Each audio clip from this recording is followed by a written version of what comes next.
Hello, everybody, and welcome back to Forever Cricket on Forever Sports. And myself and my boy Big's going to be sort of reviewing what's happening in the T20 Championship, or T20 Challenge, the Betway T20 Challenge. We even got a title sponsor, which is announced after the tournament started. But CSA will get there eventually, I hope. Been a very interesting tournament, actually, and I think that a couple of disappointing performances and some notable ones. But I just think that what we definitely have seen is having the Pro Teams back has definitely lifted a couple of people's performances. We're definitely seeing some very notable performances. But just before we even look at individuals and even teams itself, what has stood out for you so far, Beeks, and what has disappointed you so far in the tournament? I think standouts have been all-rounders in all the teams, Yeah. basically. I think South Africa actually have a pretty good crop of all-rounders coming up as much as we were talking about wicketkeeper batsmen. So that's been a major standout. And then our spinners as well. Also, I know Durban is very accommodating, but as well, I think spinners have been the big performers so far, and actually restricting teams to sort of that 150 mark being par for every team to chase. And the modern day T20, that's actually quite low. Yeah, I mean, it's an interesting point, and I think that I think that's probably the reason why the batting has probably been the biggest disappointment. Where everybody's going after the batting is the biggest disappointment, because we watch the IPL and we always sort of sit there when we're looking at scores where like 220 can be chased down, and all these like really high scoring big games.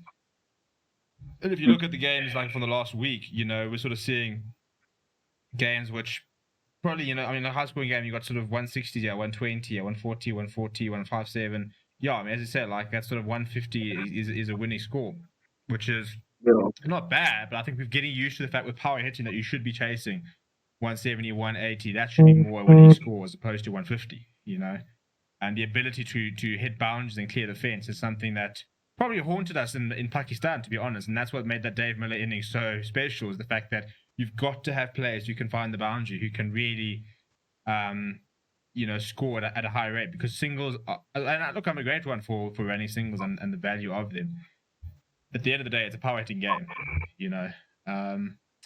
So yeah, but I mean, if we look at the table after what has been about 4 days, lots of cricket, about 8 games in 4 days. That Friday, Saturday, Sunday, Monday. Yeah, so 4 games. Thankfully, none washed out too. I mean, the rain hasn't been affecting us too badly. They were playing in Johannesburg today. We wouldn't have had a single minute of cricket because it's been pissing down. But at the moment, we've got the Dolphins, who are on top 12 points from their 3 matches, 3 victories. Lions are in second place on net run rate, with the Titans are on 8. So yeah, and then Knights in 4th place at the moment. Keeping their hopes alive, remembering that there's also a system where it's not the top four sides. Whoever finishes first will go straight into the final, and second and third will play a playoff. Warriors and Cape Cobras almost already out of it, especially the Cobras, who are 3 games without a victory. So the Dolphins, and I think probably a side which we didn't. I don't think anyone backed them much, to be honest. I certainly thought that the Cape Cobras, if they could get it right, were going to be a bit of a sort of a dark horse. I think the Dolphins have got some big names, but I think that we had a lot of players who haven't quite stepped up to the mark. But I mean, you look at the Dolphins, and you're seeing like somebody like Robbie Fryling, who, despite his age, and I saw that he was criticizing quite a prominent journalist today about people critiquing his size. He was very good for them in that game yesterday. And then Keshav Maharaj, the captain, currently sitting at the joint second leading wicket taker with 6 wickets at the pot. So, what's impressed you so much about the Dolphins so far? Well, as much as we shouldn't be surprised by them, they are the home team, so they're very familiar with these conditions and how to play. But I think their bowling has saved them quite a lot, because they've been able to restrict teams, especially with their spin bowling, that's basically choked teams out of the game. And their chasing has also been pretty well. I think most of their games now they've actually chased, and they've chased pretty well. So their batting has been very good. Keegan Peterson has impressed me. I think in his last game he got quite a bit of runs. So I'm glad to see his pro-tier call-ups haven't been unmerited. Overall, I think it's a very good built team. So there's not much to complain about them being top of the log, despite the Lions and the Titans having their star power. Yeah, I mean, I think what was interesting, and there's an interesting point that he's making today, and you talked about key pieces, was the fact that he looked like somebody who wants to protect his wicket, and the fact that he had the highest openings partnership yesterday with Sol Irving, and there were two batsmen who genuinely wasn't just a case of, I'm going to go out and have a hit out. That they thought, I need to stay in, I need to build a platform, I need to provide, I need to get my team off to a start, not just go and blitz the power play and hope that that'll just help it. So it's an interesting way to approach it, because there's two ways you can approach it. You can talk about building a solid platform in terms of having wickets in the hand, trying to keep it a decent run rate, but not necessarily go above the required run rate in order to let your fellow teammates then sort of explode, as opposed to you exploding and hoping that then your teammates can just knock it around and try and manage the game a little bit better. But as you say, home conditions, are a big thing, and what we're seeing that if you look at the top wicket takers, and even the top two best economies are both spinners. And the wicket keepers, look, we saw Sia Mahima last week. He's been brilliant. 7 wickets across his 3 games. Economy of 7.54, so a little bit expensive. But a strike rate of 9.4, an average of 11.85. Very impressive. He took 4 for 18 in his opening game. What a performance that was. So, are we seeing someone, we don't want to get too put the markers on him, but are we seeing someone who can, someone else, another spinning option that we can kind of bring in, another left arm option? I think I'm quite happy. Like I said, the spin has been quite a standout, but I think we need to highlight the fact that it's Black African players that have come up and show that we're building a basis now of very good spin bowling. And someone else I would like to turn my attention to from the Warriors is Makosi, the leggy. And even though he hasn't been amazing and he hasn't been as consistent, he shows that he does have that potential to do well. And if he gets it right, he gets it really right. So it's a good crop of bowlers. I've been very happy with Mahima. I think he also had a very good momentum one day cup series. So it's good consistency rolling across the board for all these players. Yeah, and I think the only worry, I suppose, if we're looking at, and because we said that at the end of the day, transformation will be a big part. It's always going to be, it's part and parcel of South Africa. And, the whole idea is to get to a point where it organically just happens and we don't have to sort of focus on it. How have you felt about, and look, it did pay off dividends, because Miguel Pretorius has been playing a brilliant tournament. And his performance yesterday was incredible. But if you look at the Knights, and I look at it yesterday, I think yesterday was a little better, but if you look at it the other day, having 2 bowlers coming, sorry, 2 batsmen in Wandile Mkwetu and I think it was Grant McQuena, who came in at basically, I think they were coming in at 8 and 9. Do you think that will raise some red flags, having so many people coming in ahead of them? Look, in terms of Wandile, it's a bit concerning in that in that first game he did play that he didn't get a chance back because he did come in so low. Look, it paid dividends for the Knights at the end, but it's worrying on his factor. He needs time to get going, and even I believe today he didn't make any runs. But it's tough for these players. As much as there's been big collapses after partnerships have been broken, these players need to learn how to get themselves into the game. They need to understand how the pitch works. They need to understand situations. So you can say it's down to coaching staff, what they feel is right in the games, but at the same time you do need to back your players at crucial times and crucial points on any game, really. Yeah, and it's not even a transformation thing, I don't think. And I think before anyone gets to the thing, it's just about the idea of quality of opportunity and the fact that if you are going to get called up and you're going to be back as a wicketkeeper batsman, you cannot be coming in as number 8. If you're going to be a batsman, that just doesn't matter who you are. That doesn't really work. You can't have someone who's a batsman coming in at 8 or 9. That just it's not what the you can't. How can you expect it to try and perform if that's the sort of chance you're getting? As I said, I think it was Grant McQuena who is in the side as a batsman. And he came in at I'm trying to find the game here. He came in at 9. He was down to come in at 9. When he set Miguel Pretorius and Frisco Adams ahead of them. So I think that's going to be worrying. I mean, how can you? What is the point? Why are you picking a specialist batsman if he's coming in at 9? And I can talk Look, about situation, talk about the fact that you need the yeah, big hitting, but I find that really struggle to wrap my head around the fact that there were bowlers coming in ahead of him. look, if we look at the Warriors and we look at the captain coming in, I think he's batted around 4, 5, 6, but I think mainly 5. And Cine has been batting very well. Look, the strike rate hasn't been as crazy as you want a T20 player to be, but he's come in at 5.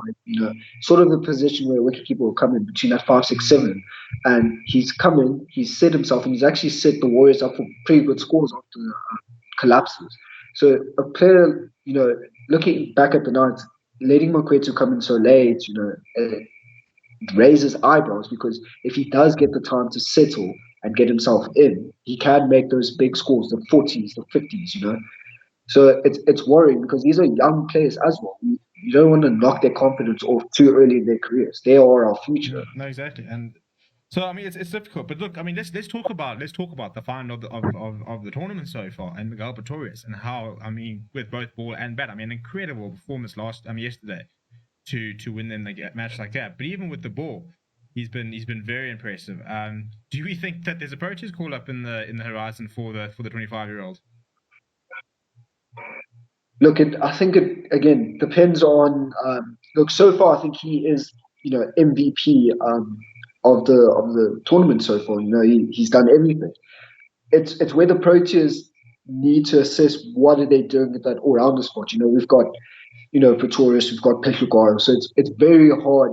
Trial and tested players that have been established in the squad.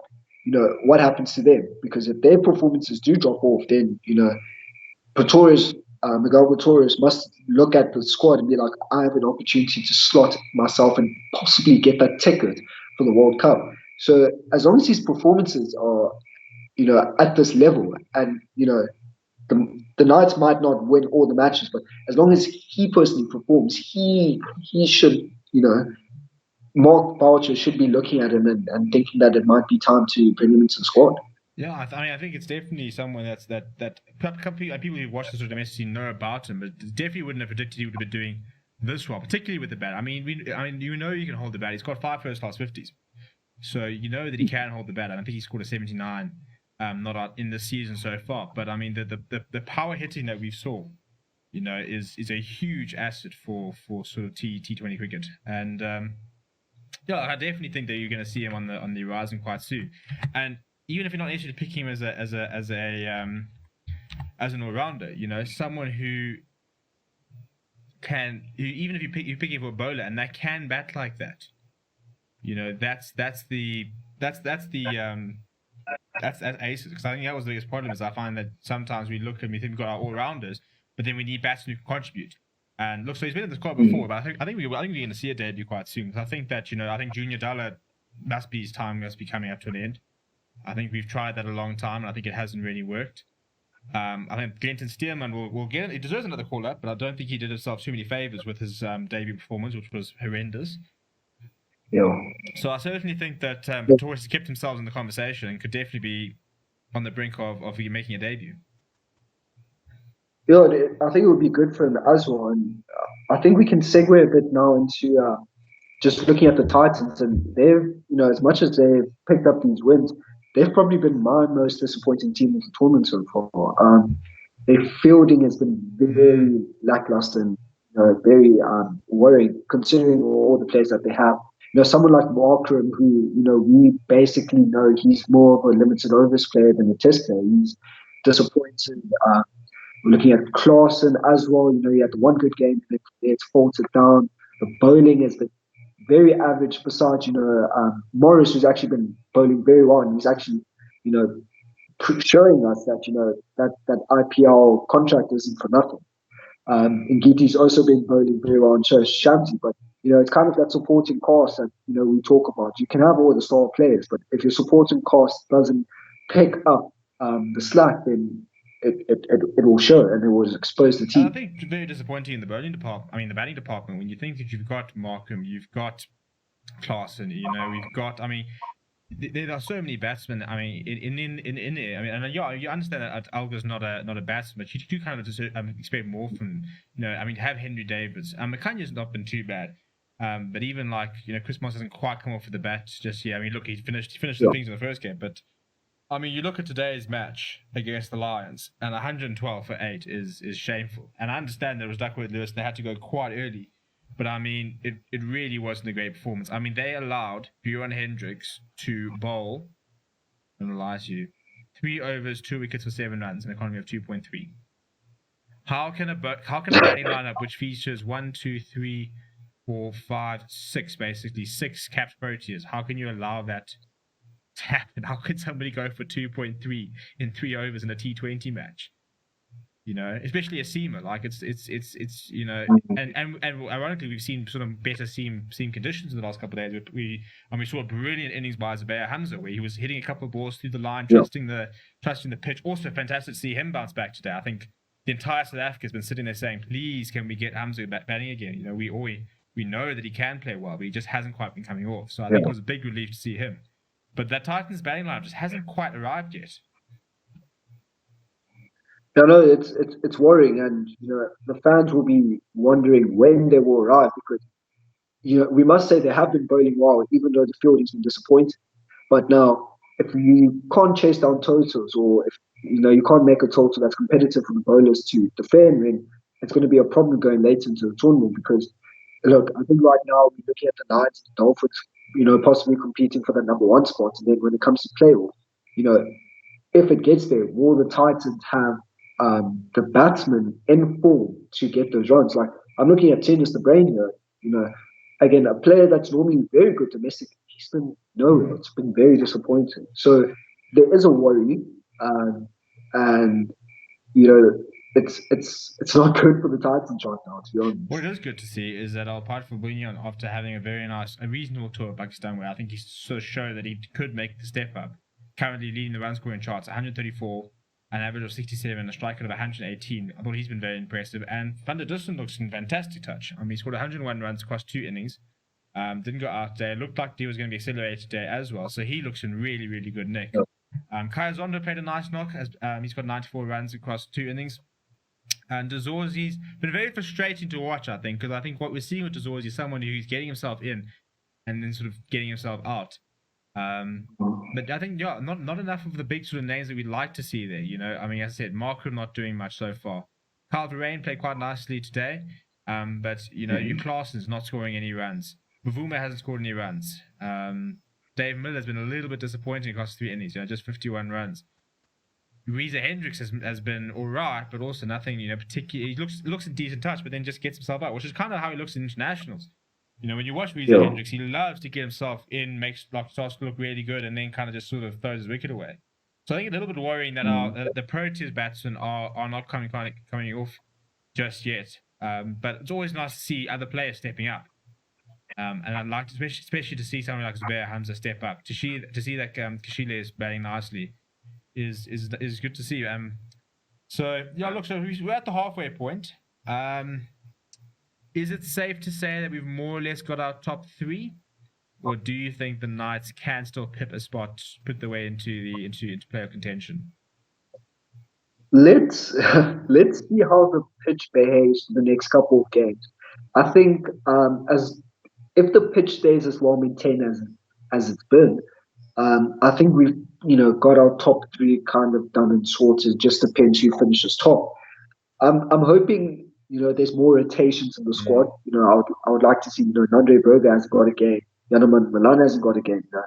Milan is a big worry because he is a player fighting for that opening batsman spot for the World Cup. The fact that he hasn't got a game, I'm worried. Is it an injury? Is the break?